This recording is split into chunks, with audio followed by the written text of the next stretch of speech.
hi there! Welcome to a new series I'm starting called the Theme Park Sensory Guide. My name's Camille.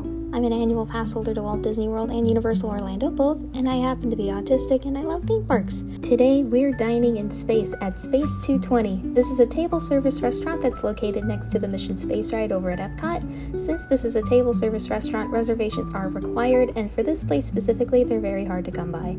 Once you check in for your reservation with the cast member outside, you go down a small corridor and you walk into the main building. From there, another cast member will give you a fun little boarding pass that'll take you up into the shuttle that's going to shoot you and your party into space.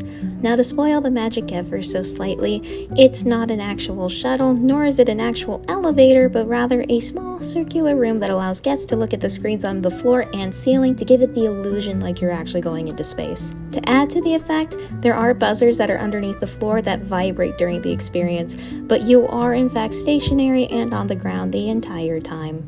The room itself is pretty small, but it did easily fit not just my party of 11 like you see in the video, but a few other smaller families as well.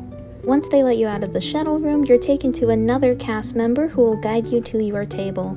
Most of the seats in the restaurant are pretty low to the ground and are hard to maneuver due to the carpet, but they are pretty comfy. I can't speak for the booths or the bar stools, but the chairs are nice. Obviously, the biggest highlight of the restaurant is the space theme. I mean, look at the window! You can see Earth! Speaking from a sensory perspective, the things that bothered me and may bother you happen to be the bright lights that are in the main dining area, specifically the ones that border the windows. I didn't like those at all. The droning space soundtrack too was pretty loud, and it was hard to hear our server and other members of my party.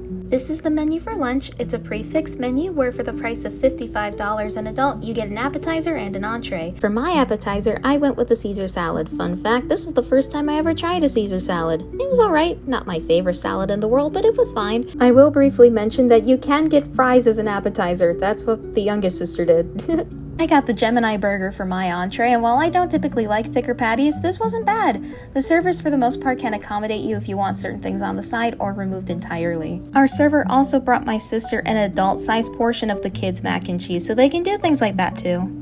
Finally, my table ordered the dessert flight, and they were just okay. The desserts in Disney in general are just not very good, but here's where I rank these ones.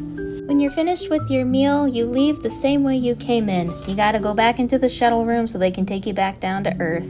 Overall, the restaurant is visually stunning and beautifully themed. The main things to keep in mind sensory-wise would be that the shuttle experience might be a bit much for those who don't like small spaces that are filled with people in close proximity to each other. The lighting in the dining room particularly can be a lot for some, which was the case for me, and the space soundtrack, at least in my opinion, felt loud enough to where it kind of drove me a little nuts with the constant droning sound, although that may not be the case for everybody else. The food here is good with the exception of the desserts. There are a lot of options for adventurous eaters, but there are a few that can suit some more picky eaters as well. I personally wouldn't come back to Space 220 simply because of the hefty price tag, and it just was not worth it for the food quality that we did get.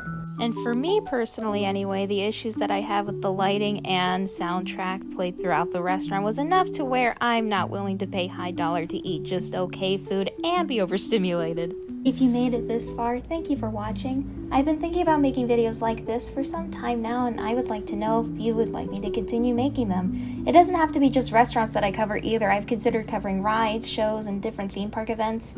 So thank you again for watching, and until next time, I'll see you all soon. Bye!